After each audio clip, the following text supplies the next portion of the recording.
মানুষ হয়ে এইসব তুমি আরেকটা জীবকে হত্যা করছো, এরকম করে এগুলো খাচ্ছে, তাহলে তুমি সেরকম ভাবেই শরীর ধারণ করো। তো ঝাঁঝরি ঋষি অভিশাপ দিলেন যে তুমি বক হয়ে যাও, তুমি বক হয়ে যাও, তুমি খেতে থাকো। কোন সেই উৎকল এসে ঝাঁঝরি ঋষির কাছে ক্ষমা চাইলেন, বলছেন একবার অভিশাপ যাবে না, একটা কাজ করো, পরবর্তীতে সত্যযুগে অভিশাপ দিলেন। তারপরে ভগবান কৃষ্ণ আসবেন এই বৃন্দাবনে, তুমি বৃন্দাবনে গিয়ে অপেক্ষা করো, আর সেখানে ভগবান তোমাকে উদ্ধার করবেন।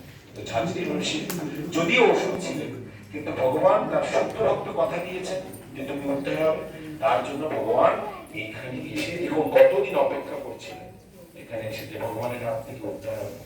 তখন বকাসুর এখানে আসলেন এবং অপেক্ষা করছিলেন, আর কৃষ্ণ এসে এই বকাসুরকে উদ্ধার করলেন। বলো কৃষ্ণচন্দ্র ভগবান কি জয়, শ্রীমতী রাধা রানী কি জয়।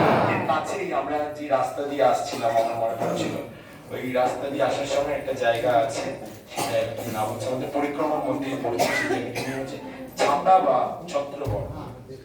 ছত্রবন বা ছাতা হয়ে আসছিলাম, যেখানে কৃষ্ণ এক জায়গায় বসেছিলেন, আর কি বনের মধ্যে বসেছিলেন। সেখানে মধুমঙ্গল সবাই মিলে কৃষ্ণের মাথার উপর ছায়া দিলেন, ছাতা ধরলেন, সব দিলেন, আর মধুমঙ্গল লুটিয়ে দিলেন যে এই বৃন্দাবনের রাজা হচ্ছে কৃষ্ণ। আর গোপিকারা খুব রেগে গেছেন, বৃন্দাবনের রাজা কৃষ্ণ, বৃন্দাবনে কোনো রাজা ভাজা নেই, একটাই রানী, তার নাম একটাই রানী, তার নাম একটাই রানী, তার নাম সব মধুমঙ্গলকে ধরে নিয়ে গেল সব গোপিকারা, বলে এই দেখো আমাদের এখানকার রানী, আর কেউ রাজা ভাজা নেই। তখন বলছেন দেখবে আমার রাজা, তখন সব গোপিকারা রাধারানীকে নিয়ে গেলেন। তখন রাধারানীকে যখন নিয়ে গেলেন, তখন কৃষ্ণই করছিলেন গোপিকাদের সাথে, আসার সাথে সাথে কৃষ্ণ রাধারানীকে প্রণাম করলেন। রাধারানীকে কৃষ্ণ প্রণাম করে না বলছেন আপনি হচ্ছেন কৃষ্ণকে। তখন রাধারানী বলছেন আপনাকে ছাড়া আমি আমার কোনো অস্তিত্ব